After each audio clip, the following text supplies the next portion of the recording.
Raw Crew, welcome back to the It's Not Fake Fan Cast. Again, we're fans. We call ourselves a fan cast. We're not journalists. Podcast reserved for journalists. We're not bookers. We're not agents. We're not insiders. We're not interviewers. We don't own shit. We don't know any wrestlers. We don't care to know any wrestlers. We will be interviewing some wrestlers. But we are here with you, the fans, because we spent our time, energy, and effort and money on something that we love, which is professional wrestling. And now we're spending our time with you. Let me introduce you to the crew. Malachimbi Jones. Man, name so dope, you don't need a nickname. What's up? No, what's going on to the Raw Crew Network? You know, how we doing today? I just want to say, first of all, everyone, please subscribe, hit that, like, hit that, comment, hit that, and share this video. Hit all those, please. You know, and thank you for listening to us today. That's what's up. I know a couple divas. I want to hit that. I'm going to kick it to my tag team partner, my man Reg, a.k.a. Antonio Marks, the Marksman. We call him the Marksman because he's a grown man, John Cena fan with a 3-second tan. What's up, brother? What's up, everybody out there? Thank you for listening to the Raw Crew. The Marksman's in the house. We got to have some fun today. Actually, a tan is longer than 3 seconds, more like 38 years or some shit. And I am your host of Mod the Dark Show. And if you don't like my nickname, I will frame you for a crime you did not commit. Malachi B. Jones. What we got this week? What's the headline? What we got this week, we got WWE releases 2.0, because we already had releases a little bit ago with Samoa Joe. So let's just talk about who was released. Let's get some of the names out there real quick. So we got Braun Strowman, we got Aleister Black, we got Lana, we got Buddy Murphy. Hey, how about Bo Dallas, who hasn't done anything forever? He got released also. And then we got Ruby Riott and Garrett Santana. That's just some of the lists of people that have been released. I think that last one was Santana Garrett, but that was a lot of people. Not just a lot of people. I was shocked that they released Braun Strowman. I mean, he was just in the main event for the world title. That is shocking. I am also shocked that they released Aleister Black, who they just spent money on, changing his character, cutting promos, having him jump Big E 1 week on SmackDown, right? Then the next week, he doesn't appear. And then the next week, he's released. Did it happen like that? Reggie, is that how you remember that shit with Aleister Black?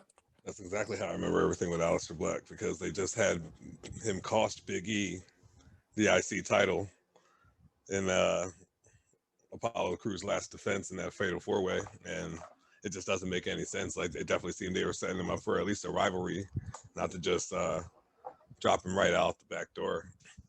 And so, again, is WWE trying to insult our intelligence by running storylines with guys and releasing them the next week, and now you're going to pretend like those storylines never got started, never happened? Now, look, Ruby Riott, Bo Dallas, okay, I get that. You weren't doing shit with Ruby Riott, and you were doing even less with Bo Dallas. You actually did Bo Dallas a favor. Probably did Ruby Riott a favor. She's better off in Impact, if you ask me. Bo Dallas can go anywhere. But damn, didn't Braun Strowman say like a year ago during coronavirus that indie wrestlers need to work harder and that he would work with WWE for the rest of his life and all that shit? Didn't he put out a tweet that indie wrestlers didn't like because they were pretty much starving? Because on the independent scene, if you don't have a live audience, or if you're not allowed to have a live audience, they're fucked financially. Braun Strowman just told him to work harder. Well, guess what, motherfucker? You're on the indie scene now. Time for you to work harder. I doubt he'll be there long. It's Braun, man. Like, he's probably going to sit on the side, wait out his 60 days, and he's going to be the next one who's all elite. Watch. Isn't it 90 days? Is it 90? Or I thought it was 60. I thought he had a 60-day clause. Chimpy, what is it, 60 or 90? It's a 60-day clause. They usually sign people 60-day clause. I mean, it could be a 90-day for that guy. I mean, he's a pretty big name, but everybody else who we've seen who got released has been popping up here and there.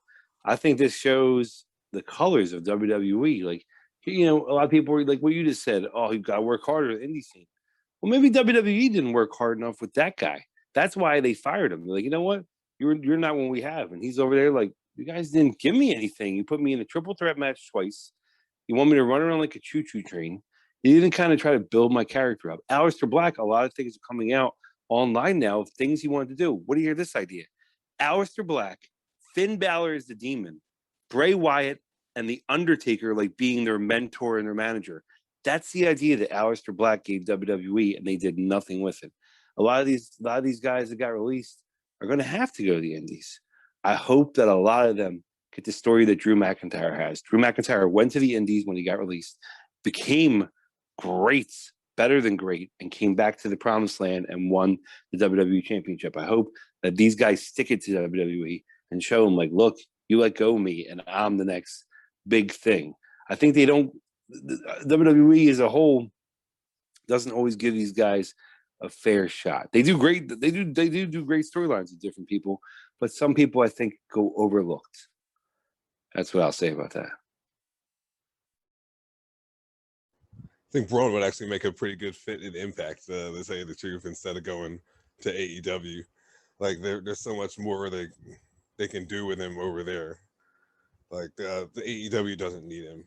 Like they really don't. And they've got too many of Vince's guys already like flowing over that way. I don't think he would have the proper push over there.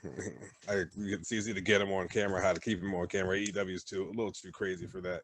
He's that monster character that would fit so well in Impact.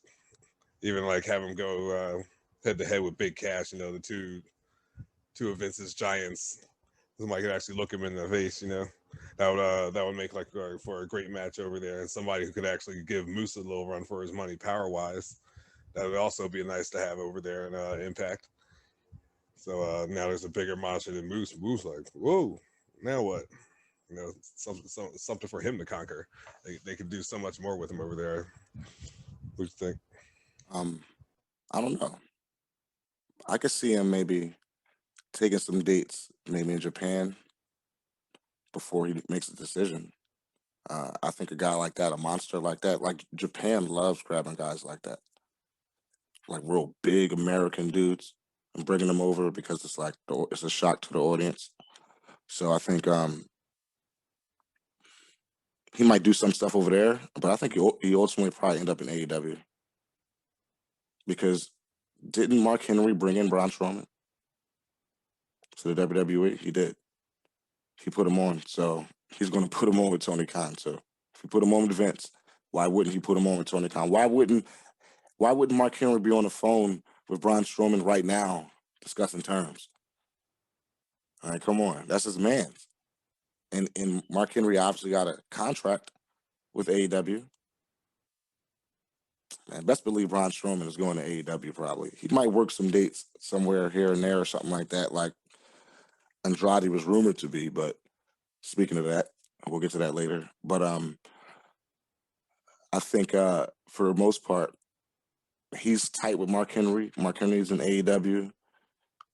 Mark Henry also is co-host of Busted Open, which is a radio show on satellite radio. I think we might hear an interview soon on there with Braun, and we'll probably get some more light on his situation. As far as Aleister Black goes, that dude can go anywhere, right? He can go to Japan. He can go to AEW. He can go to Impact. He can keep the same character. Obviously, his name will change, but his character works everywhere. So I think we'll see him. I think he's more of a toss-up than anybody. And I want to talk about a couple of the other people real quick. Obviously, Lana's going to AEW. Her husband's in AEW. He's a TNT champion. We don't have to talk about that. Now, Ruby Riott, I think she's better served in Impact because their women's division is probably the best in wrestling. So I know if I'm a female wrestler and I want to go somewhere where I know I'm gonna get immediate TV shine and an immediate push, and there's an active women's division, it's Impact for me. So I'd like to see her there. Honestly, I have no idea, nor do I give a fuck who Santana Garrett is, so y'all can talk about her. I mean, she's an NXT person who could be somebody later. One thing that I think is really interesting that a lot of people aren't thinking about is things are opening back up. A lot of these wrestling companies are going to have shows again. So you could see Braun Strowman down at the, sports arena down there, and people might be like, oh, it sucks. But in 2 years, that wrestling company that he works for could be the new ECW, the new AEW.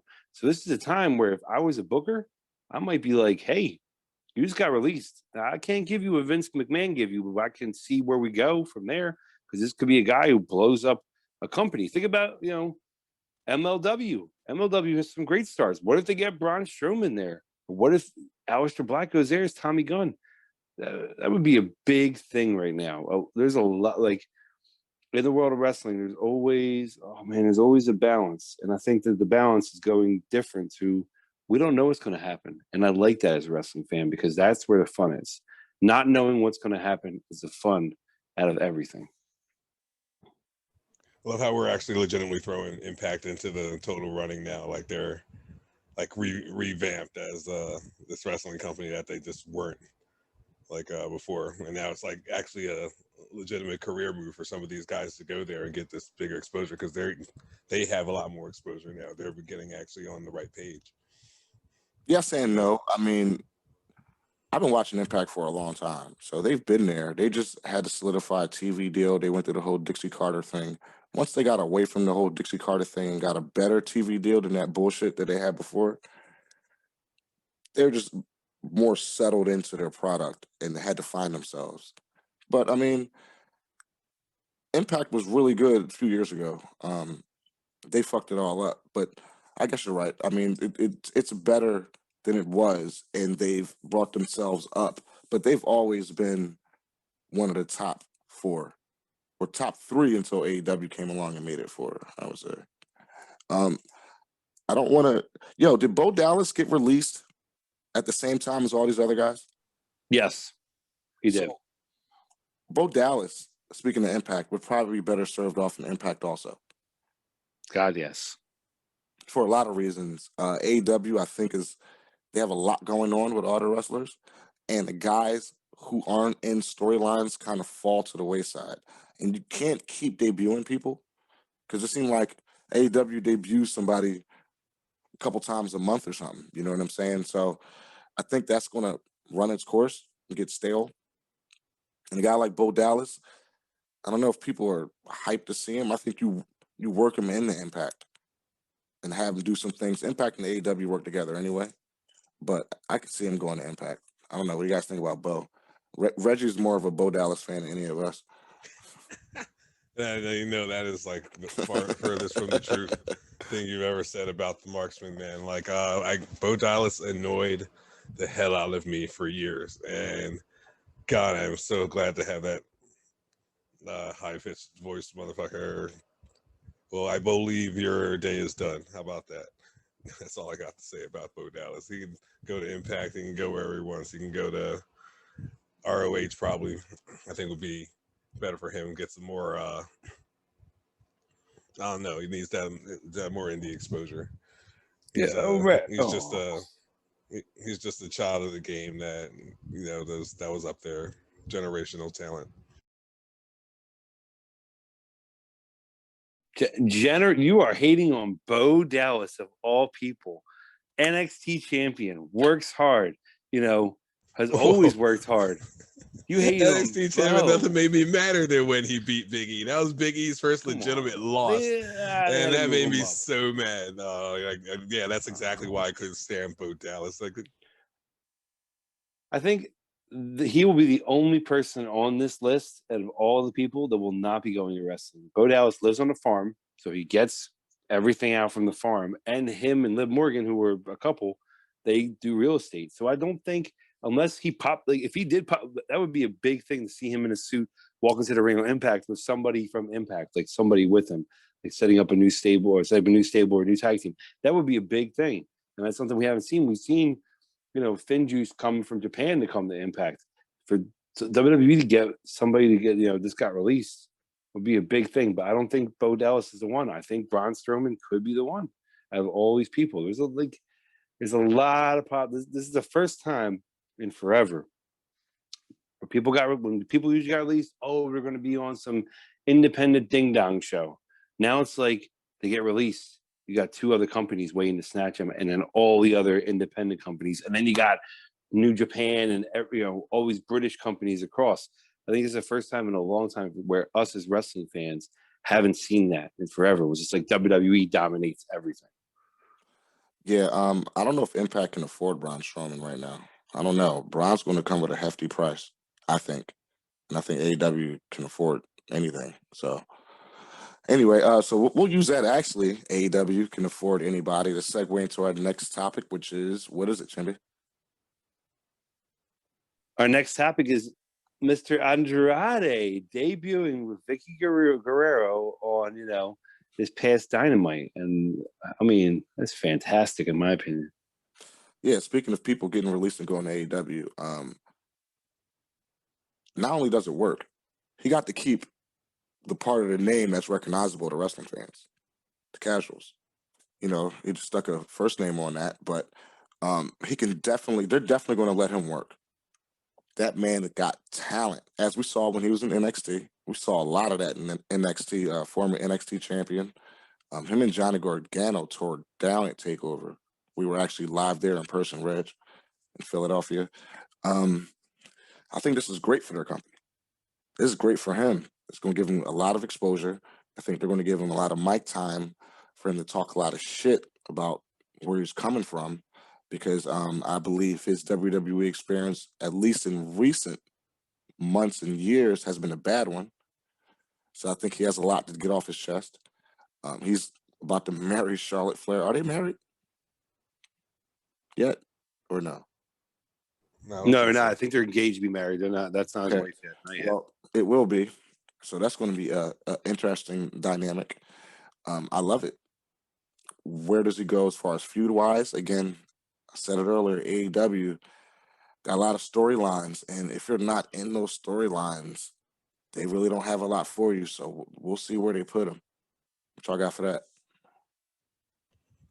It's good to see Andrade making his next step up, man. Like, you're right. He did a good amount in WWE, but I don't know why he just got swept to the side like so many times. Like, and he was putting on some great matches, especially with the luchas and everything that was going on. Like him, Angel Garza, Ray, Humberto, like they were definitely tearing the house down, bringing Lucha Libre back to like the main spot. I loved his little exit, like come out with the mask on, rip that shit off, like, yeah, what's up? And him and Zelina were definitely a pair to be reckoned with. So he can definitely get a little spotlight of his own more in AEW than he could have in WWE. It's a good step for him. I think that AEW just got probably, besides Samoa Joe, and Samoa Joe's had some years of being hurt, they got the best guy from that first round of releases. Andrade is amazing. WWE didn't really use him. If you look at his old stuff, what I just watched this past week, I got excited seeing him, where he's wearing a mask. He is really an amazing wrestler. And I'm going to put a prediction out here, and I don't care what y'all say, but I think that's the guy who takes Kenny Omega's AEW World Heavyweight Championship title. I think that's the guy that does it. There's nobody else on the roster that's really threatening. Moxley and Kenny have had their matches. That's the guy that takes his belt. That's why he's there, to be something that he wasn't in WWE. He was never a world champion. He was NXT, but he was never world. He had junk titles, mid-card matches. Time for that guy to be what he can be. Yeah, that's not happening. It's not happening, bro. I don't even know why you said that dumbass shit. He's going to beat Kenny Omega. They're going to bring him over, and you're going to get a cruiserweight to beat Kenny Omega after Kenny Omega's been whooping everybody's ass? Not yet. Andrade got to go do something else. Otherwise, it's getting that one-winged angel just like everybody fuck else. What are you talking about? You got high hopes for the guy, though. I like that. Andrade Mania in the building. Let's go. All right. No, I think he's a good fit in AEW. I can't see him going straight to the pinnacle of AEW, but I think he's a great fit. I thought he was going to go to Japan, so I was surprised to see him debut. I thought, the whole big thing was Mark Henry coming out, and then, they debut back-to-back Andrade. He's just dropping names. So we'll see where they go. We'll see what storyline they put him in. I'm not even sure if the Vicky Guerrero thing, like, is she going to manage him now? Like, was that solidified, or she just introduced him?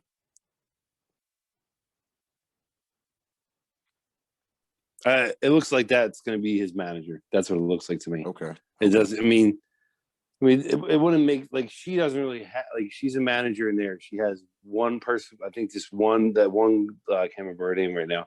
That one lady in the women's division. They don't really have anybody else, so it makes sense to have him there. Plus, like he's always kind of had a manager, or a tag team partner. So I guess they're going to keep it like that. Now you said the only thing I'm going to say is this: you said you're going to have a cruiserweight beat Kenny Omega. Isn't Kenny Omega a cruiserweight? And Kenny Omega is like the best wrestler on the planet. He's a heavyweight champion. But he's a cruiserweight. No. A cruiserweight is 205 and less, brother. Kenny Omega walk around at 215, 220. Shut up. Anyway, speaking of Andrade appearing with Vicky Guerrero, what about Selena Vega? Does this open the door for her to come in AEW now? Like, what's her deal? So we're talking about releases. She might stick with wherever Alistair goes. That's her husband. So if Alistair makes his way there, you can best believe it, because then she has her husband and she's already worked with Andrade. There's nothing wrong with putting that pair back together. Her and Alistair maybe an Impact. That would be all right. I mean, maybe not together, but I think Selena Vega would be good in Impact also, because she can still, she can go in the ring. She's good on the mic. She's a good valet. I think Impact again does the women's division the best, in my opinion. That's if you actually want to push her as a wrestler. Like, she did better as a valet than actually being an in-ring superstar. They didn't really give her a shot, though. You know what I'm saying? They didn't really give her too much of a chance. I mean, she's better than Lana in the ring. Lana was wrestling every week, getting 50 tables and shit. I agree. I just think she's a better manager. It'd be good to see her there. Of course, eventually she'll get back in the ring, but I just think when she debuted, that character was just untouchable. She didn't really need to wrestle for me, because she was like always stealing the show on her own talents. I think she'd also look good in AEW. If she's a valet, like you're saying, like better off as a valet, AEW is probably better for her, because they give a lot of mic time to valets, and it seems like everybody there has a manager or a stable or some shit like that. So you can stick her almost anywhere in AEW. But if she wants to wrestle, I think, again, Impact is the best women's division in wrestling, and I'm going to keep saying that shit. What about Samoa Joe? Anybody hear anything about him? No, nothing yet. The Slammiversary event it happens in July. I think that's when we're going to see Samoa Joe. I think Samoa Joe goes back to Impact, and that's a big thing for Impact to have a guy who's basically that guy's in the Hall of Fame of Impact, in my opinion. There's a lot of wrestlers that could go in there from being there time to time. He's been there forever, and him going there helps Impact. And there's a lot of guys who could still he could wrestle Joe Dury, he could wrestle Morrissey, big cast before. He could wrestle Moose. He could wrestle Chris Bay, Rich Swann. He could wrestle anybody on that roster, and he wanted to wrestle again. It's got a lot of these releases. I really want Braun Strowman. There's some things that could have been suspect at one point, but a lot of these releases just your release, and it's just what the? I heard on the internet that Samoa Joe wanted to wrestle again. I heard that Braun Strowman wanted to go to SmackDown. Is there more to the story about some of these things that we don't know, or we might never know? So it's always interesting hearing 9 people got released on this day, and especially now where we can all talk about where they're going. Impact could get a bunch of these guys. I'm hoping they get a bunch of them to build up their roster and have some new things going on there. New storylines, always a good thing. I mean, can Samoa Joe go right now? Is he cleared? Yeah, he was cleared by WWE. Okay. So they said, at least with this last round of cuts, they said it was budgetary reasons. And then there was rumors that Vince is preparing to sell the company, and then those rumors were debunked. So looks like they're saving money. These might have been people signed to big contracts. even though I don't know about Bo Dallas, especially Santana Garrett. What kind of contract could she really have? But probably Lana and Braun Strowman, they were definitely signed long term, at least 3 to 5 years. So I can see him cutting budgets. It just doesn't make sense when a guy like Braun Strowman was just in the main event for a world title, and Aleister Black just got repackaged, and you put him into an immediate storyline with Big E just to release those guys. That shit is confusing. And Lana and Naomi was just on, they were just wrestling too. So it was just like, what the fuck? So it is suspect.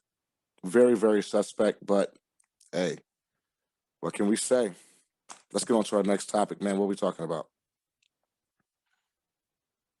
Well, it's Monday, so we talk about that Monday Night Raw. That's what we talking about tonight. Well, we missed SmackDown, so let's kind of talk about SmackDown real quick. Okay. We don't have to talk about much. What do you guys think about what's going on with Roman Reigns and especially Jimmy Uso? Is it like Chimby said last time? Is he going to beat up Jimmy Uso the same way he beat up Jey Uso?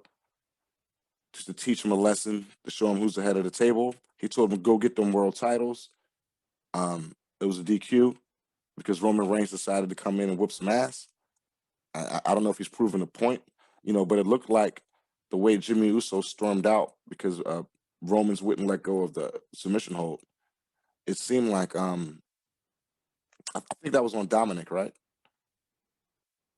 Yeah, I believe that was on Dominic. But Jimmy stormed out like he got a problem with Roman. So is this leading to that match? He's going to beat the shit out of him and teach him who's the head of the table again. And he's going to fall in line. And then, what's going on with that? What y'all think? I actually didn't get a chance to watch SmackDown, but I did read all the recaps and I did watch the highlights. I can't really say anything else about that except for that's all. Like, it seems like they're setting up a one-on-one. I just hope that they don't really go out of their way to put this in a pay-per-view main event. Kind of, if he's trying to make him main event Jimmy Uso now, is that like what this is all about? Like just a repeat of the same thing. The Usos, they got these tag team shirts saying nobody's bitch, so I think Jay's gonna have it with Roman at some point. It's gonna start with Jimmy. I mean, that's where it's going. That's what they did last time on the cell. Just beat the next friend up, teach him. Like, that's this whole storyline. Everything on SmackDown is for one person, Roman Reigns. He starts the show, he ends the show. He beat the crap out of Rey Mysterio and Dominic this week by himself. Sooner or later he's gonna realize he's head of the table, but he doesn't need the Usos. The Usos need him. Like, he is. That's Friday night Samoa. That's him. That's his show. It's not Friday Night SmackDown. It's his show. Like, he runs it. He runs it all. He's gonna beat. That's where it looks like it's going. It's probably gonna be a Hell in a Cell game. He's gonna choke out Jimmy Uso. Jimmy Uso is gonna fall in line, and he's keep going until who's next. That's the only thing I don't like is after this little angle's over, who's next? You don't really have a storyline next for him. You know who's next. It's going to be Seth Rollins. I mean, I hope, but we've seen that before. And we're going to see it again. How many times we've seen Cena Orton? True. We're about to see that shit over and over again. Speaking of Seth, what's going on with him and Cesaro now? I mean, what's going on? Like, are they going back and forth still? Or? That's what it looks like right now. I mean, they're just having a little feud. They're probably not going to, just keep doing that until one of them beats the feud and moves on. That's what it basically is. Are we getting a Hell in a Cell match? No. Well, we don't know yet, right? We don't know yet, but I think the Hell in a Cell match are going to be the women's match, the Raw men's match, the Raw men's world, title match, and then the SmackDown men's title match. I don't think we're going to see anything not for a belt in the Hell in a Cell, if that makes sense. So you think we'll get so we're going to get Bianca Belair and Bayley in Hell in a Cell? I think so. That'd be a lot of Hell in a Cell matches because they do got to cover Raw and SmackDown, right? I meant this is already in the books. Speaking of Raw, what happened tonight, Jim? Monday night Raw. What's going on? Monday Night Raw. Right now, Raw is at like that point where there's a lot of storylines going on. There's a lot of ways they could go. It's like a crossroads at Raw right now. And I'm gonna talk about the end of the show because the end of the show was probably the goofiest thing I've seen in a long time. WWE doing those goofy things to us.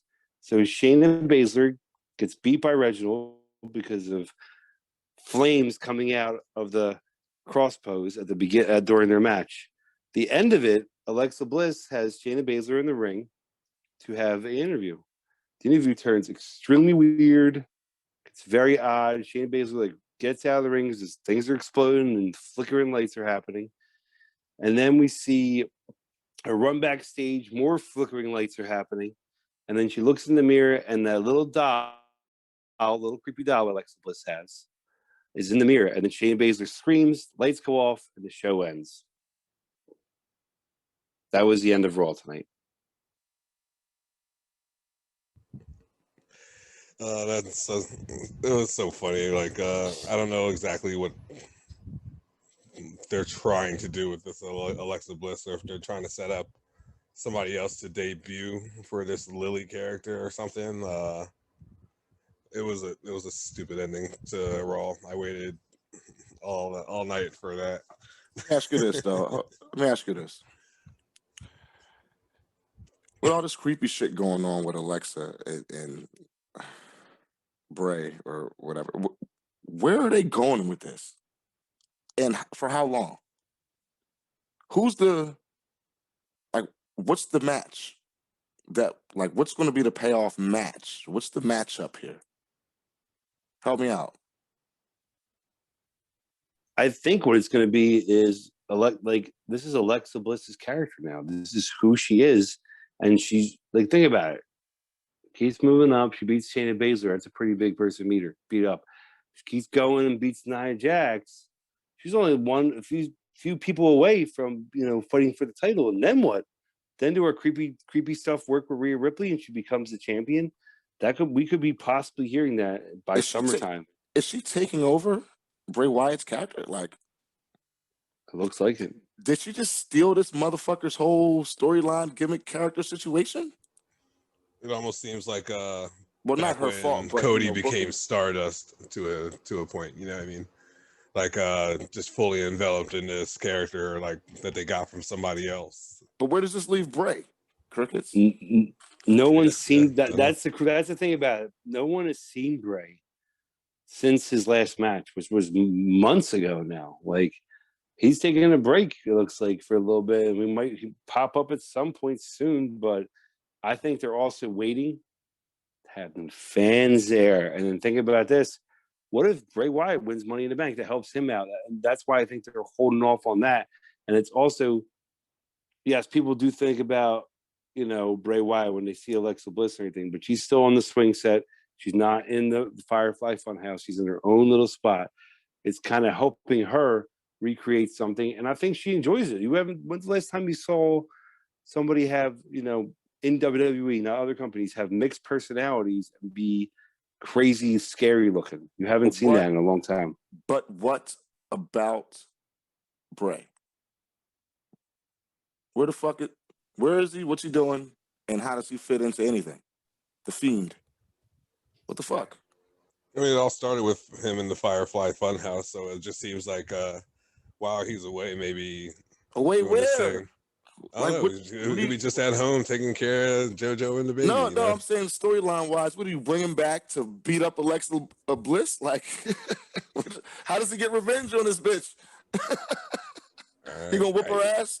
I don't know. We gonna have a match? Yeah.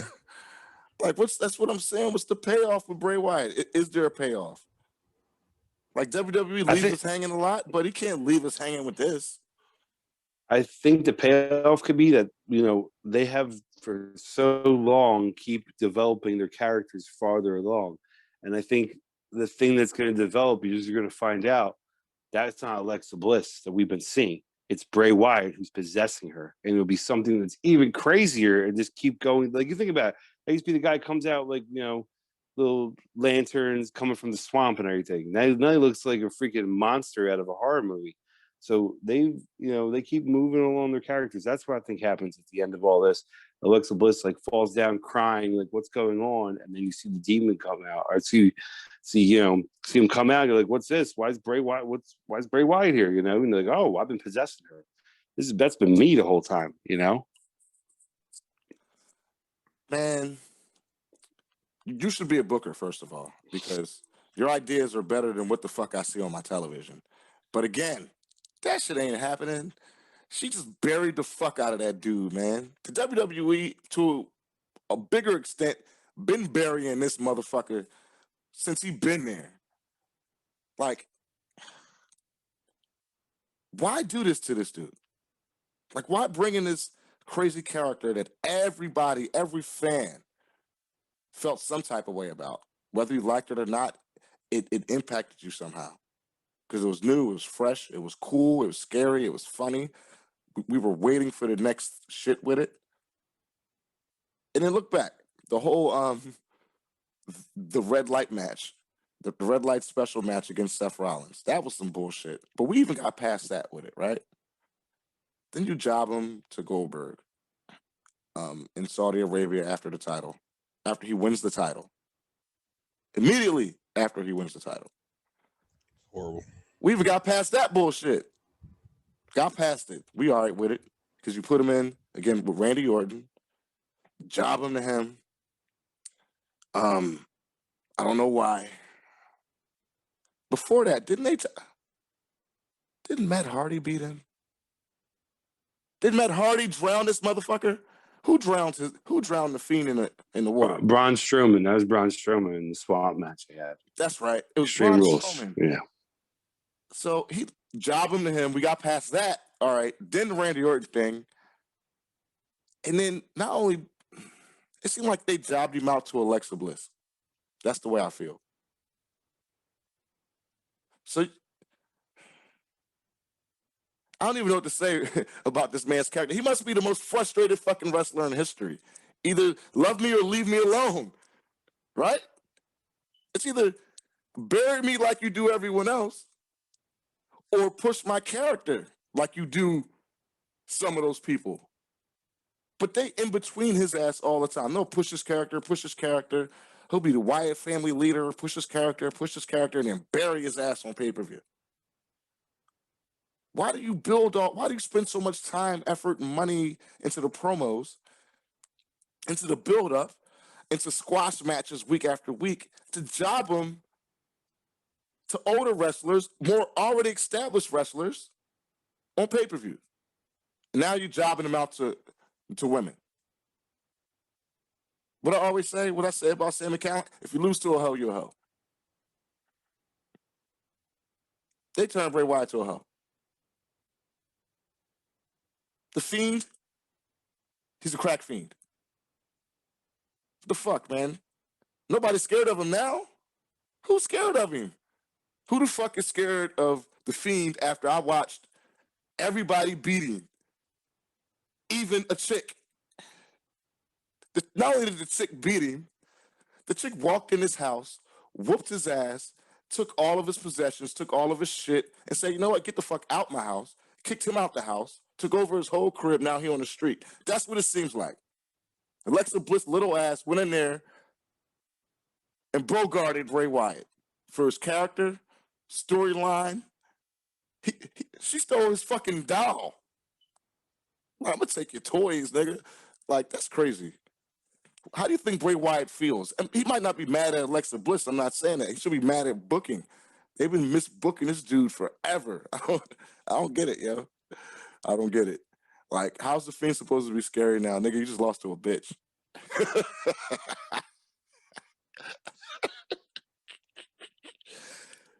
What, they gonna repackage him, call him something else? He gonna come out with a clown mask now? I hope not. A scary clown, because that's what he is. To make him look like a fucking clown. Doink 2.0 out this bitch. Reg, what you got for this bullshit? Yeah, like you touched so many points right there, man. When they first started building him up, and he was just like, his character was so good, and then he really came into his own when he beat the shit out of Seth Rollins during the Hell in a Cell draw, and then he had to like pretty much bury him alive to even stop the boot, and he got disqualified because everything he hit him with was just, it wasn't phasing him. He had an Undertaker gimmick of his own of sorts, of that not selling, you can't hurt me. Like, I remember, I never see somebody take so many damn curb stomps. I remember that match, like it was yesterday. And then like, yeah, like for what they did to him with Goldberg, that was the beginning of the end. That was already right there. Like, I'm glad that he got back into the picture somewhat, but that was it. It was never meant to be. Like, I'm glad he got back into the main event. He got the title back and then lost it on some triple threat technicality to Roman Reigns, because like the Fiend was still the Fiend. He was still like pretty much that invincible character at that point, but the triple threat little rule, Roman said he was going to come in and wreck them both, and that's, now we have everything we have today. So once again, Bray's just afterthought. Like, you touched on so many points right there that just, it's a shame that such good characters just going to waste. And Alexa is totally, maybe she's just keeping his character alive, like nice and warm, But I don't know if it's going to lead to some match or something, like you're saying. Like, I don't know what they. We're gonna get Bray versus Alexa at fucking WrestleMania or what? Intergender, yo, The hey. Fiend versus Lily. Oh God. I'm saying we're getting this, it's the women's movement, and they're letting men compete in women's sports and stuff like that. So hey, they might as well just fight each other, right? Fuck it. Have Alexa Bliss go over on pay-per-view. She already did. Happens in Impact all the time. Yeah, right. Happens. Hey, Tessa Blanchard was the Impact World Heavyweight Champion, which is the worst thing could have possibly happened in wrestling history. So they can just do that again. It's already been done. At least they're not number one to do that bullshit. I don't want to touch on this too much, man. I just can't get over. The more I think about Bray Wyatt's character and how many times it's been fucked over and over and over and over, going back to the Wyatt family, like, it's mind-boggling. This guy's that good where he can be buried over and over and over again and still come back with something fresh and new and entertain us. Shouts out to him. But shout out to Husky Harris. Yeah, that was the only one I didn't get over. But how many times can you bury a character and expect it to work? How many chances does he have in creative? It's bullshit. It's bullshit, and it's poor business practice. If you ask me, it's poor booking. Anyway, what we got next, Chimbe? Well, the only other two things I really want to touch on about Raw were two other things that happened. So, I'll just talk about them. I'll just talk about both of them and we can move on to what we'll think about it. First thing was, I really think that this work that's going on with the New Day and Riddle and Randy Orton hasn't been talked about enough by anybody. The stuff they're doing, think about it. They're not fighting for tag belts. They're not fighting. They're just having matches. Those guys, and their matches are good. And Randy, I'm pretty sure we know what's going to happen. They're probably going to lose the New Day. Kofi looks good now. This could be another. There can always be another resurgence of Kofi Kingston. He is that good. But Randy Orton's probably going to hit Riddle with the, RKO sooner or later. And then the other thing that happened on Raw, we had a nice contract signing for the Hell in a Cell match with Drew McIntyre and Bobby Lashley. Whoever wins, this is probably going to be the end of this whole feud storyline, whatever you want to call it. Whoever wins is probably going to move on to something newer and better. We'll see what that is. I do want to touch on something you said about Raw with the Kofi thing.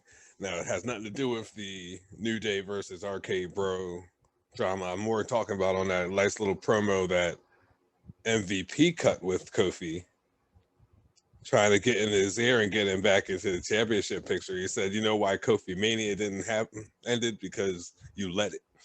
And MVP was trying to get all in Kofi's ear, trying to get him a little heel champion advice, and I'm kind of wondering where they're going to take on that, because that was like right before the match he had with Riddle, and it wasn't just a little I'm talking trash on your promo. It was back and forth for like what was a good 5 minutes, like of them having this talk. But MVP was kind of put in his place, like, look, this is why he's the shit. And I don't know. It seemed like Kofi was acknowledging. So could this mean sort of a heel turn for Kofi coming soon? Maybe the end of the New Day, like period. Well, let me ask you two questions on that one. One, what direction do you guys think we're going in with the world title and Bobby Lashley, as far as it concerns Drew, Kofi, this whole thing? And two,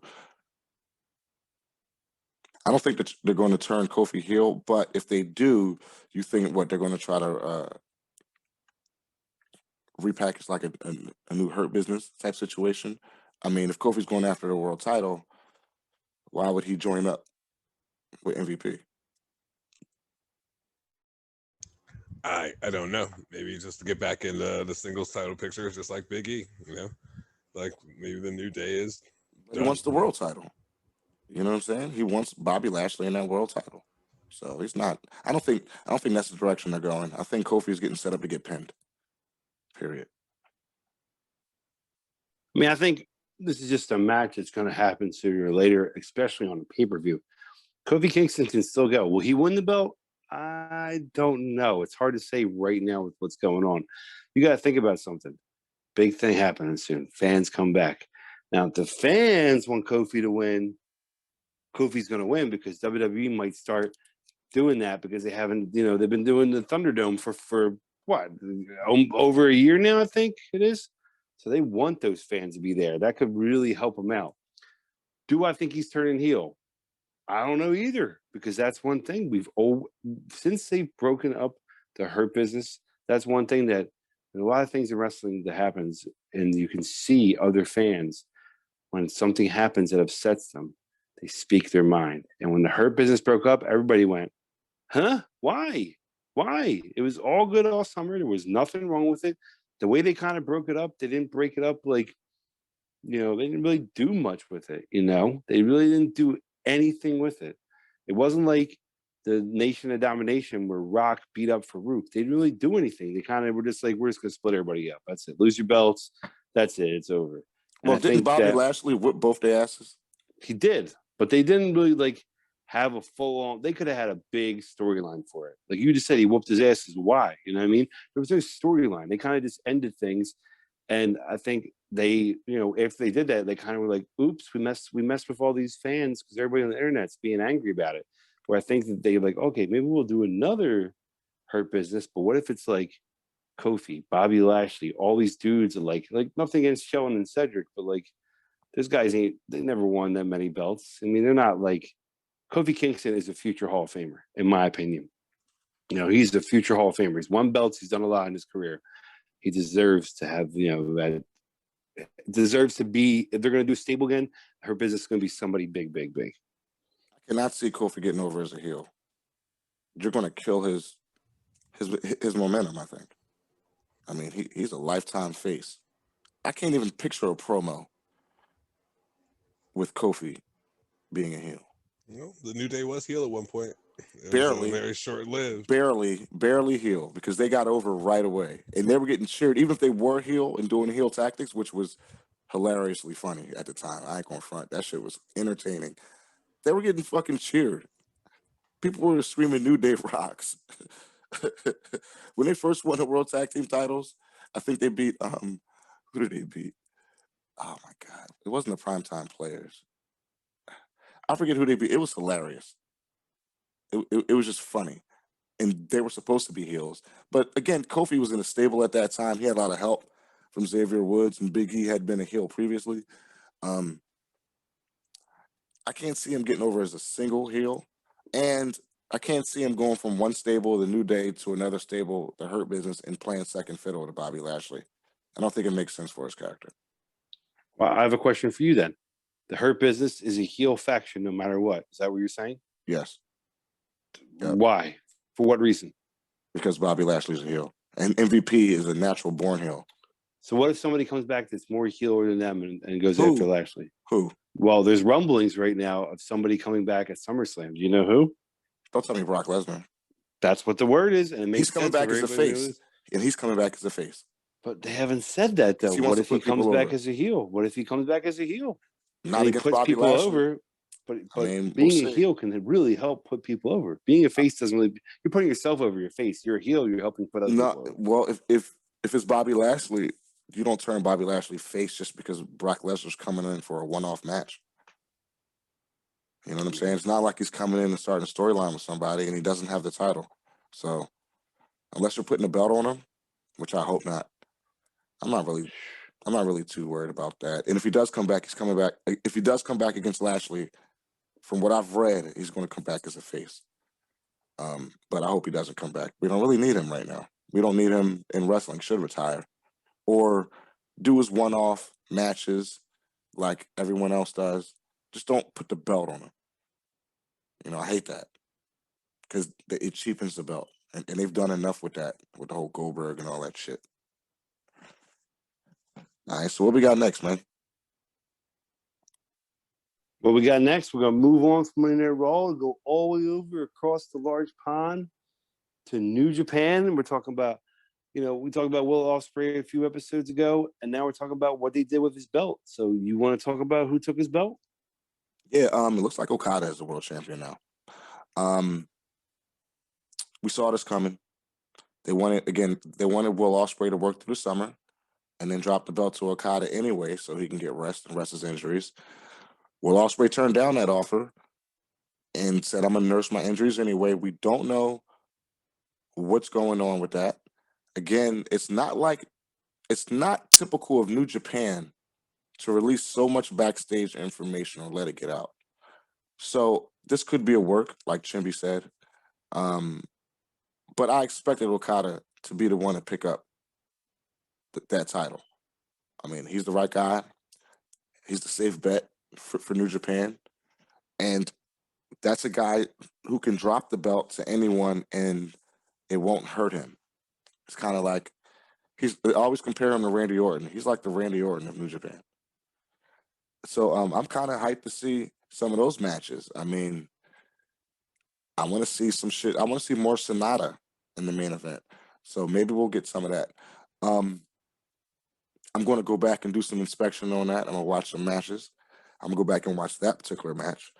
And I'm going to go see I'm going to see where it's going from here. I'm going to wait and see. I think New Japan is at its best in the summertime, and I think we're just getting started with this. Especially with the fans back in the building, especially with touring going on. Hopefully, New Japan will come to America soon, like they did pre-COVID.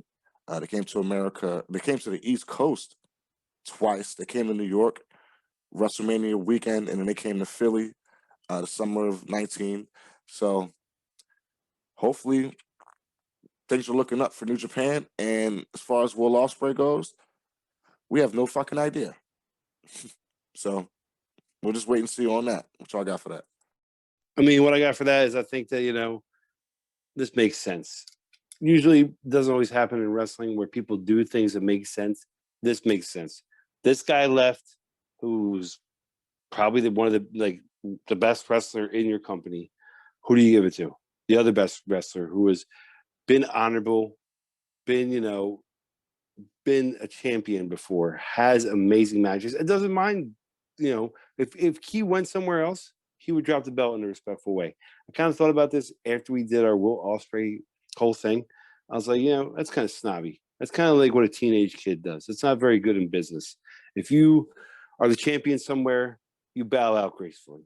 Or do a storyline that you got injured or something. You don't do all that stuff. What he did, kind of, in my opinion, is very crybaby. So I'm happy that they gave it to somebody who's honorable and somebody who's been in their company forever.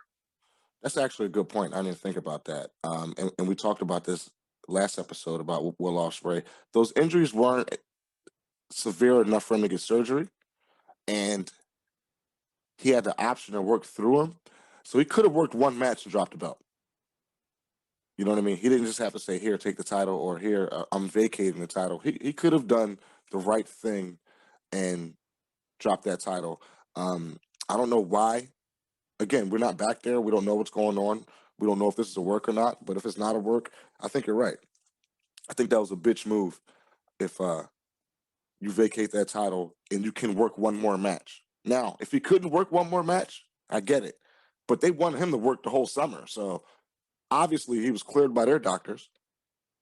So obviously he could have got in there for a 10, 12, 15-minute match and took the 3 seconds and dropped the title. But I agree with you. That was a bitch move. That was a bitch move, Will Ospreay. Hopefully this will work and he won't look like a sucker.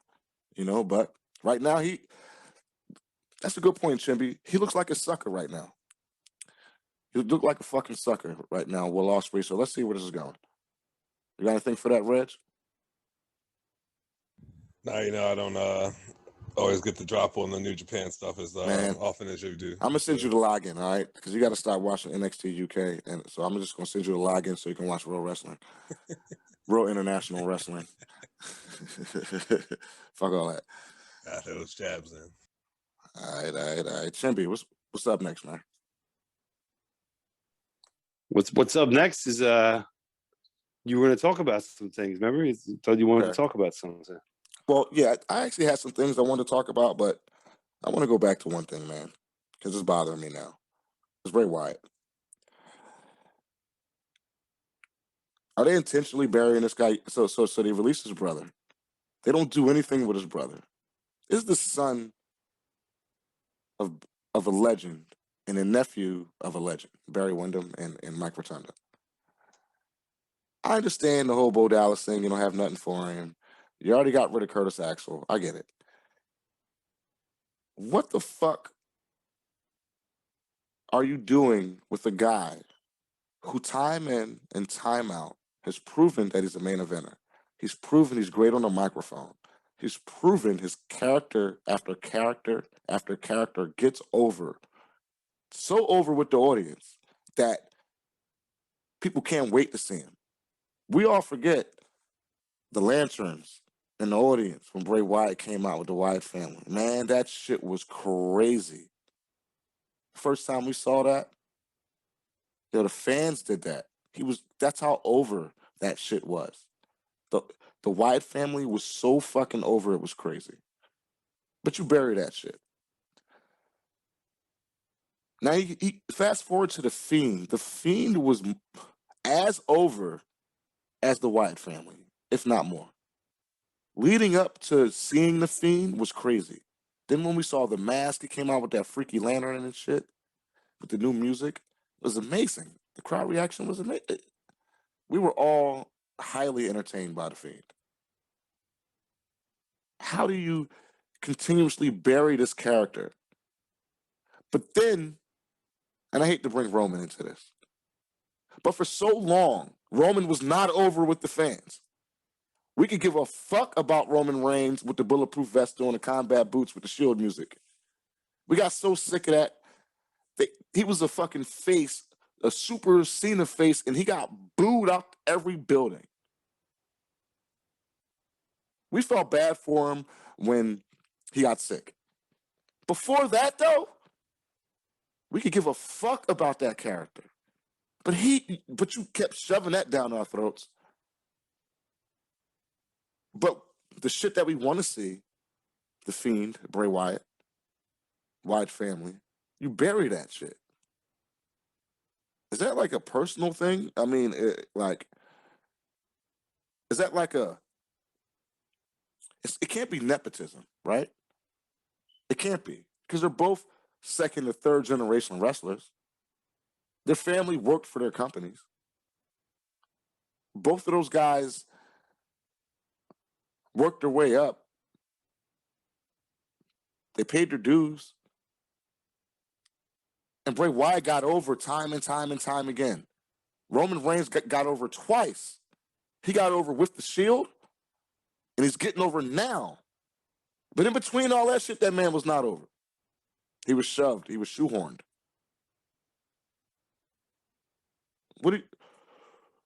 What does that say to us as fans? That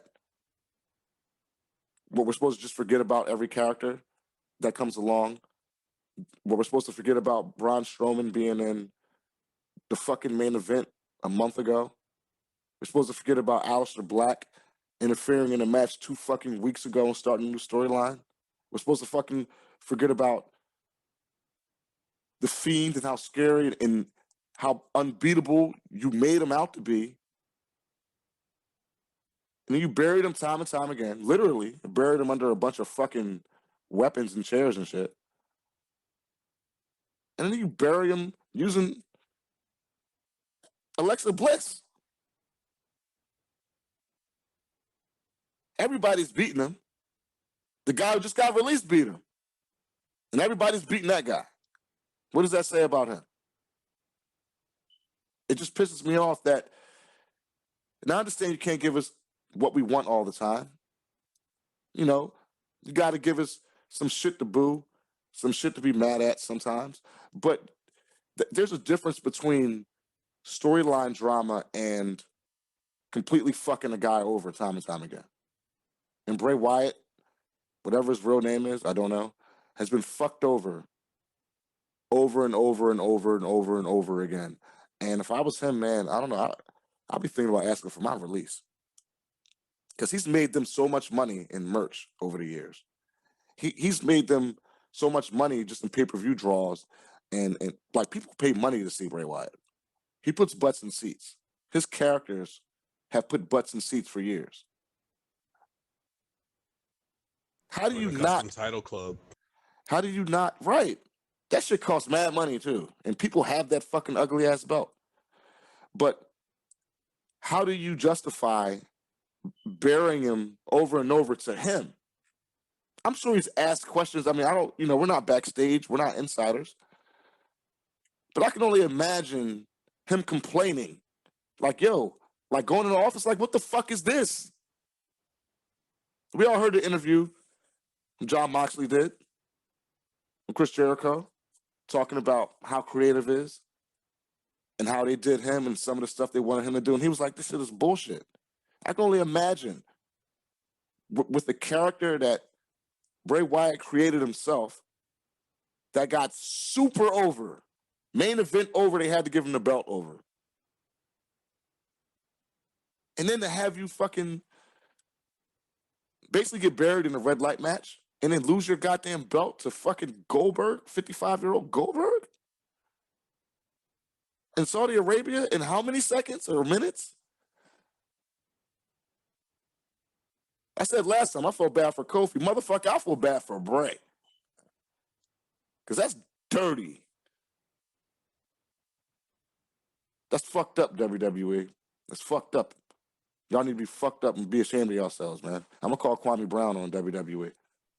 That's all I got. You should be more upset at wrestling fans that are like, that's okay. That's all right. Everything will be fine. Like, no, that's not okay. It's not all right. No, wait. You can't blame the fans because we're always going to watch. We have to accept what's going on. But there's always those fans that are like, yay, this is cool. And it's like, no, this is not. They're like, the end of Raw tonight. What can they do about it? All we can do is put the guy over when he shows up, or boo somebody, or no reaction, and not buy their merch or buy their merch. We can't go then, hey, what the fuck are you doing to Bray Wyatt? We're mad at you. Put him back on TV or do something with him. We can't do that. Fans have power. We ain't got that much power. We can't go be like, yo, y'all fuck this up. We can put it on the internet, but we're still going to watch. They're not going to lose any money. Newsflash, the WWE just had their best year ever financially. That means they're not losing no fans. It's just like your favorite TV show. They kill a character off that you love. You ever watch Sons of Anarchy? All right, so how many motherfuckers was mad when they killed Opie off the show? Everybody was pissed. But we still watched. We still had to keep watching, right? They killed James off of Good Times. The fuck? We had to keep watching. We still watched. So it's not on us.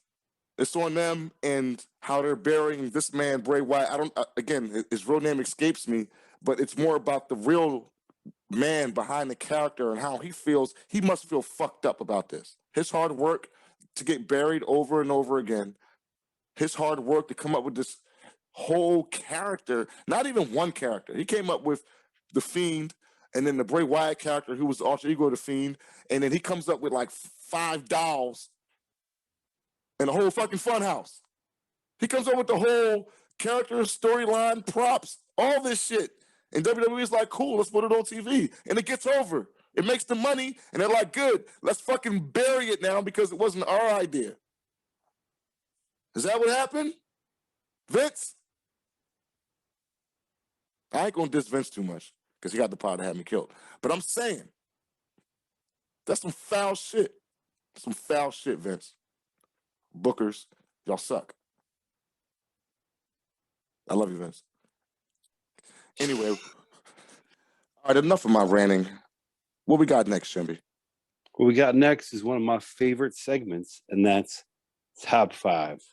What is our category for Top 5 this week? This week, our category was Best Promos of All Time. So get your microphones ready. Let's hear what everybody's got.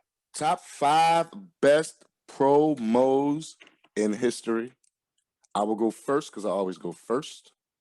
This is Ahmad's The Dark Shows. Top 5. Number 5. And I tried to find all the dates. I think there was one where I couldn't get a date. First, let me say this. I was inspired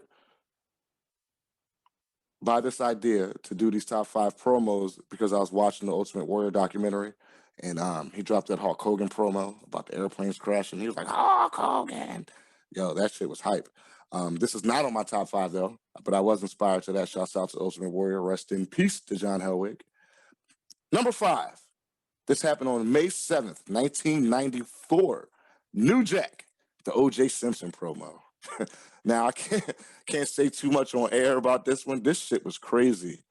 And it was only like maybe a minute. But he said some shit that got that crowd riled up. Now, a little bit background on this promo and his promos around that time. He was working for Jim Cornette. Jim Cornette brought the Gangsters down there because they needed a heel team. And they knew at that time in that part of the South that they were going to hate the Gangsters. And he told New Jack to go out there and talk bad about white folks. And that's exactly what New Jack did. I'm not going to say everything he said, but he's talking about Minister Farrakhan being the next president and that Snoop Dogg was innocent of murder charges. Then he ended it off with a shout out to OJ. Go back and watch it yourself. Number 5, New Jack, May 7th, 1994.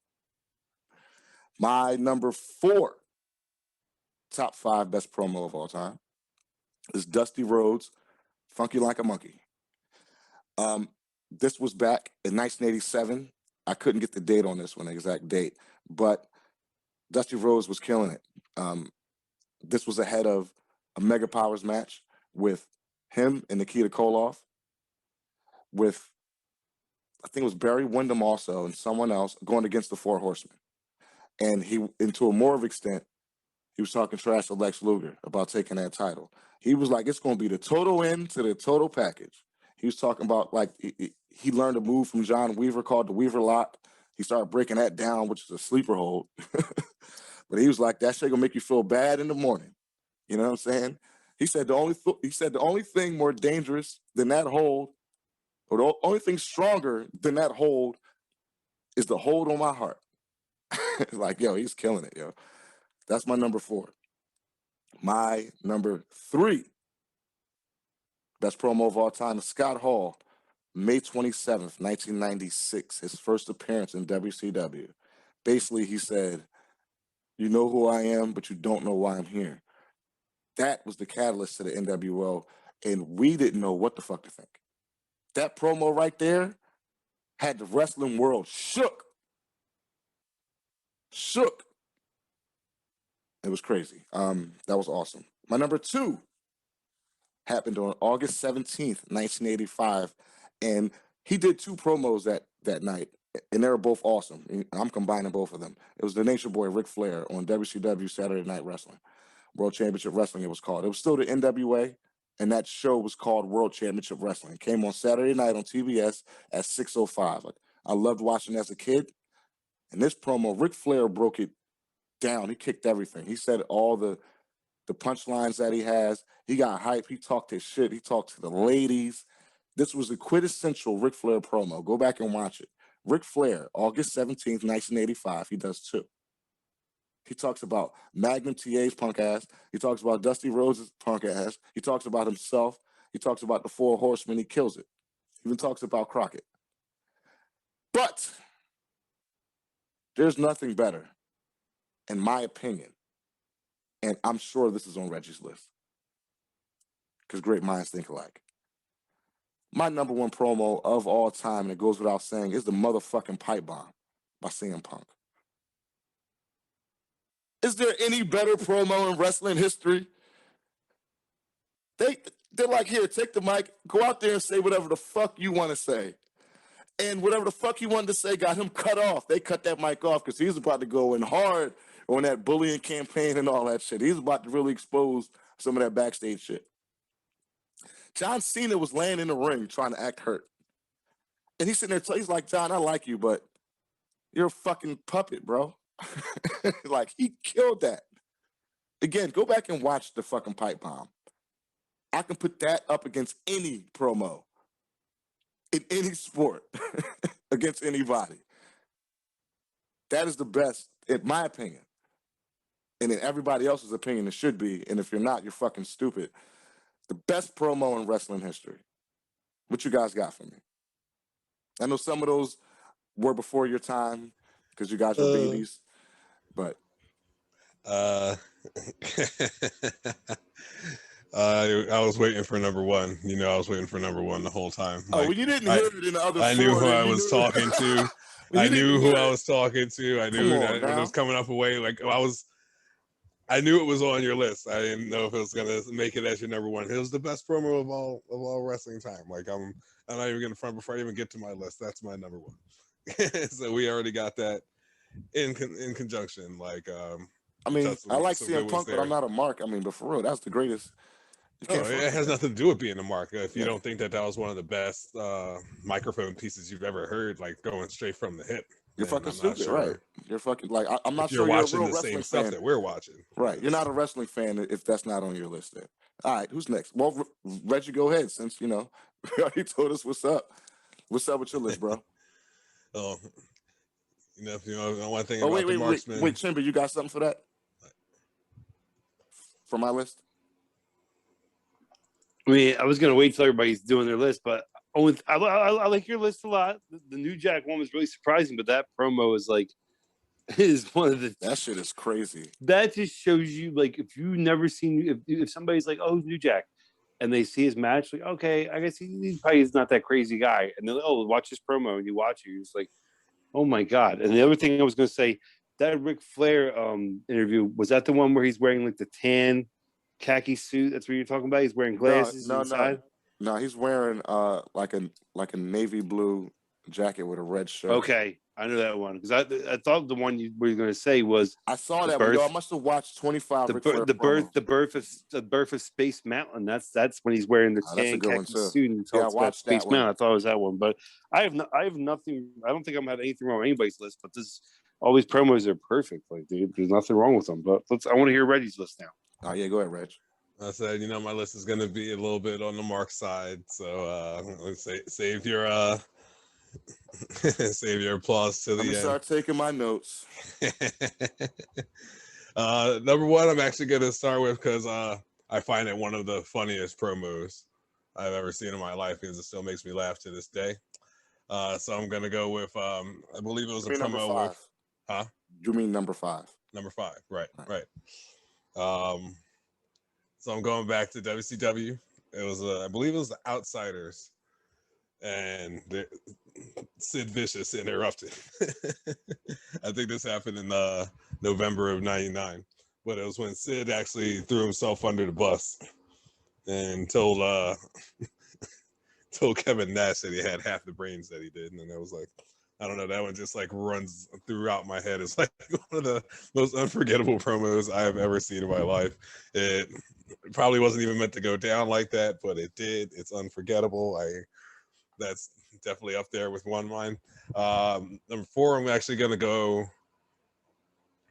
to The Rock.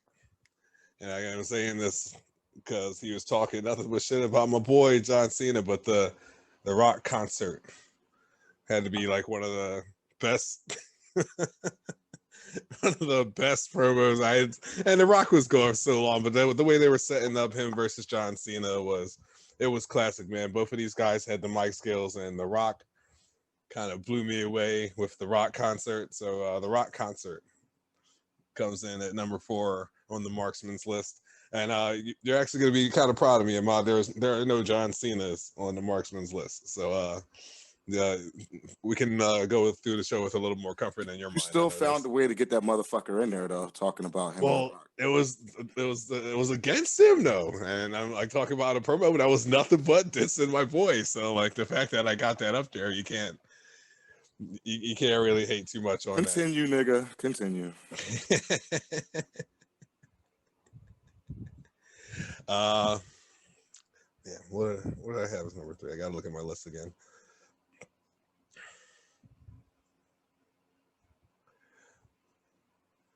Number 3 I had, it was one of the, oh shit, hold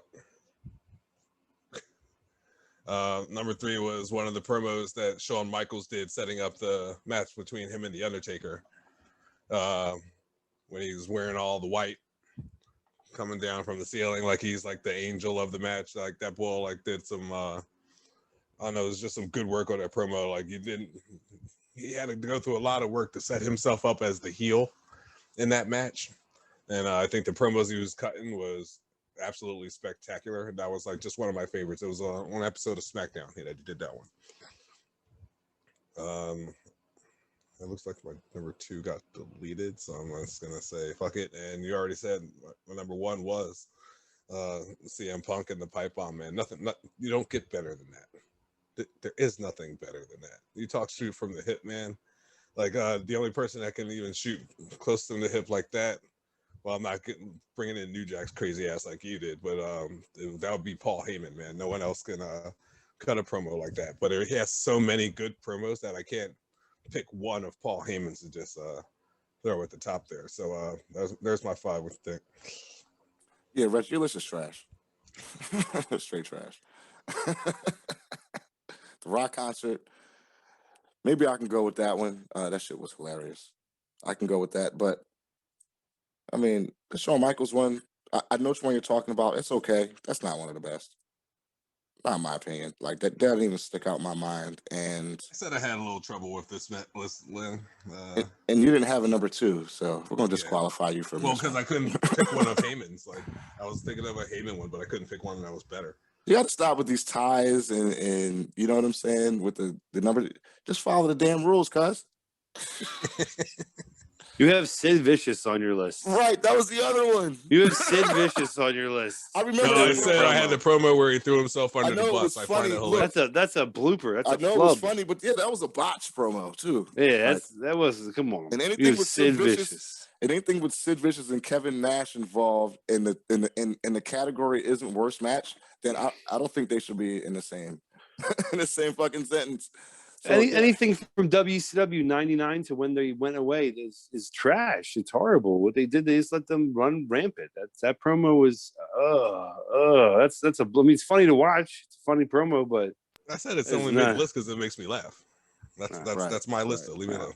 No, it's cool. Right. It's cool. You judge your list the way you want it. That's fine. Your list, and it goes in the dumpster. What you got, Timmy? Well, here goes my list. So I'm going to talk about history first because I love promos. Promo is my favorite thing. Back in the day, in the beginning of wrestling, the promo, they didn't have promos. And then as time went on, they started getting on TV. They had the guys on commercials. That were like basically the first promos, being like, hey, tune in Saturday night at 8:00 to watch AWF or whatever, any kind of wrestling league out there. And then as things went on in WWF, more promos started happening. And my favorite promos are when WWE does something different or something crazy and different happens in the wrestling world. So here's my list. Let's see how we go. First of all, I'm going to take an honorable mention because if we're talking about laughing, and one of my funniest promos is The Rock backstage at a Raw. I think it was right before they had that Hell in a Cell where there was 6 different people in the ring. And he basically mimicked each person. He was over there like, and Rikishi, I did it for The Rock. Stone Cold, well, I'm gonna come over here, I'm gonna drink a beer, I'm gonna drink that beer. That promo is a great promo, and it really showed who The Rock is as a star. It really shined out more than any time. That's just my honorable mention. Well, number 5 is also from Raw. Pink jacket, standing in the ring. Everyone thinking that a retirement speech is about to happen. And a retirement speech doesn't happen. A great heel turn, a great promo, and the beginning of the Hall of Pain started. And beating up, speaking of, I'm going to put Reddy's guy out there, John Cena, beating him up. That promo just, it's amazing. You can't, if you think about Mark Henry, you're like, oh, what about Mark Henry? Oh, well, he was like sexual chocolate, and, he was with Mae Young and she gave birth to a hand. But that promo is what I think about when I think about Mark Henry in the beginning of the Hall of Pain right there. Number 4, something that they did do a lot of wrestling, but in my opinion, this is probably one of the best interviews after a match. Ric Flair, Royal Rumble, when he won the belt.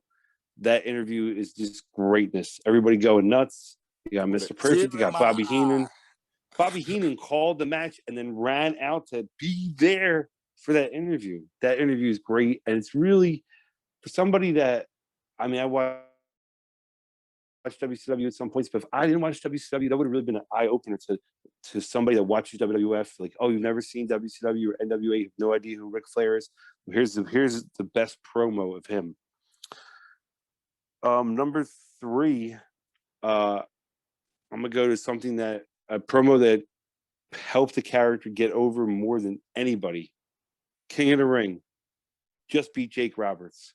Walk up to Doc Hendricks where the throne is to say, Jake Roberts speaks about John 3:16 and all this and that. Well, guess what? Austin 3:16 says, I just whooped your ass. And that promo, even though it was that small, it wasn't a huge promo, that shotgunned basically the biggest superstar in one of the biggest superstars and the biggest superstar at that time in wrestling. Number 2, match is happening. It's Batch of the Beach. Somebody's walking to the ring. That someone leg drops Macho Man. The event ends. Mean Gene Okerlund comes in the ring to interview Hulk Hogan after Batch of the Beach when he turned on WCW and joined with the Outsiders. And here's the amazing thing that you don't think about. How many events, and you probably can't think much of it, before that did they have when the match was over and they were interviewing people and people were throwing trash and junk in the ring? And Hulk Hogan was still over there like, this is a new world order of wrestling, like the birth of Hollywood, all that. After that, WCW, they had people throw trash in the ring, but you didn't have anything like that. You didn't have a guy speaking in the ring and people throwing trash at him. Maybe a little bit, maybe you can think of a few handfuls on your hand before that it happened, but not a bunch. It didn't happen like that. That promo was the start of the NWO. And Hulk Hogan really, like, you guys talk about Hall and Nash's interview was great, but that interview, right after the match, Mean Gene's like, Hulk Hogan, what are you doing? Like, I'm with these guys. I'm with the NWO. This is a new world order of wrestling. He was the one to say the new world order of wrestling. Scott Hall didn't say it. Kevin Nash didn't say it. Hulk Hogan did. And my number 1, it ain't going to be different than yours, I'll tell you that much. CM Punk, the pipe bomb, the best interview ever. You got to think during that time, I think Twitter was in its like birther stages and wasn't around for a long time. It really wasn't anything like that. There wasn't people jumping on talking about the business online. That was said, no, you don't do that. CM Punk went, I don't give a crap. I'm going to do what I want to do. I'm from the independent wrestling scene, and this is what we do. Plus, here's the best thing about CM Punk. If a guy goes out there and does that, you usually think he does drugs or drinks. He's got issues, got something going on. CM Punk's straight edge. He doesn't do any of that stuff. And that promo really showed us 2 things. That if you thought things in WWF were bad, you were right. And then if you had that inkling, you were damn right. And CM Punk showed you that. So that is the best promo of all time, in my opinion. There's my list. Wow, Chimby. I never thought I'd say this, and I probably will never ever say it again. I love your list, actually. The Mark Henry one, forgot about that one. That was great because he fooled everybody with that shit. And that was the beginning of the Hall of Pain, which was his main event push. That was a great time. Obviously, Ric Flair with the tear in my eye, great promo. Pipe Bomb, it's a great promo. What was your other one? Hogan. And Austin 316. Austin 316. I looked at that one, and I was gonna. It didn't make my top 5, but I figured one of y'all would have that one. That's a good list, Chimpy. I'll probably never tell you that ever again because usually your list is trash, but today is an anomaly. You must not have smoked King's cannabis. Yeah, I liked your list too, man. Like, you definitely like put Mark Henry back in my mind because like I was there for that, and like I didn't even like think about that. So that was hot. Like I don't know you want to really call or you're talking about the promo afterwards where you said the New World Order. So yeah, I guess that does count as a promo. Austin 316, very short and sweet. The Pipe Bomb, we already said that stands on our list as number 1. I do want to get a little redemption here and fill in that number 2 spot because we all missed one of the greatest ones of all time. So how about the list of 1,000 holds didn't make anyone's list with Chris Jericho? Oh yeah, that was good. I don't think that was top 5 all time worthy for me, but your list is still trash, Reggie. Sorry. Even with that one. I mean, I think that was a great. That's more. I don't know. I don't think that's a promo. I mean, that could be considered a promo. I think it's more of a segment, and was used to get like a storyline over. I mean, I did like it. It was something different that they didn't do back then. They went to commercial break and came back, and he was still over there like flying helicopter, number 39, armbar. Like it was great, you know. Armbar was used like 72 times. That was funny. That was funny. That makes your list slightly better, but not really. I said a little bit of redemption. I didn't say it was gonna completely resurrect the thing, you know. There's 2 promos that I want to give a shout out to that almost made my list. One was Harley Race. The reason why I didn't make my list because I just wasn't alive for it, and I don't know the impact that it had at the time. But going back and watching, I've watched it a bunch of times, like prior to all this. That was one of the sickest promos that I've ever seen. If you want to go back and look at that one, I think it's under. If you go to YouTube, it says Harley Race delivers the best damn promo. That was good. And then there's an old CZW John Moxley promo where he breaks down, like he's talking about how his mom was bringing home men and she was an alcoholic, and how if you want to take this title, he's going to infuse the title into his skin. So if you want to take the title, you're going to rip my fucking chest open and take the title out of me. It wasn't too popular. It wasn't big time, so I didn't include it. And then one more was Jeff Hardy. In the height of his initial push, he did a promo. It was right after the Heath Ledger played the Joker. He did a promo against The Undertaker where it was like black light. He looked like the Joker. He was talking like the Joker. That was insane. I think that was in 09, either 08 or 09. So that one right there would have also made my list. But that was a good segment. I mean, Chimpy had a great list. I always have a great list. So it's a good top 5. Well, yeah, yours was dumpster fire, Reg. So that's we're gonna flush that one down the toilet. I get that out of you every week. No. I think the last time we put yours in the recycling bin and Chimpy's went in the trash. You know what I'm saying? But we always hang mine on the wall. So, anyways, we're about to close out, bros. Reggie, what you got, man? I'm gonna close out here. Everybody, thanks for tuning in. Remember to like, share, subscribe, and don't forget to tune in next time to the Raw Crew. It's Not Fake Fancast. Chimpy, what's up with you, man? What you got for the peoples on the way out? Thank you for listening. Thank you for supporting us. Don't forget to subscribe. Get ready for our next episode. We're gonna have an action-packed one next one. I can't wait. Yeah, it's gonna be fun, man. Impact is doing their thing. And the next time you hear us, we will be previewing their pay-per-view. But again, we out. Thanks for listening in. Again, I am your host, Ahmad the Dark Show, and this was another episode of It's Not Fake Fan Cast. And we'll see you guys later. And don't forget to train, say your prayers, and eat your vitamins.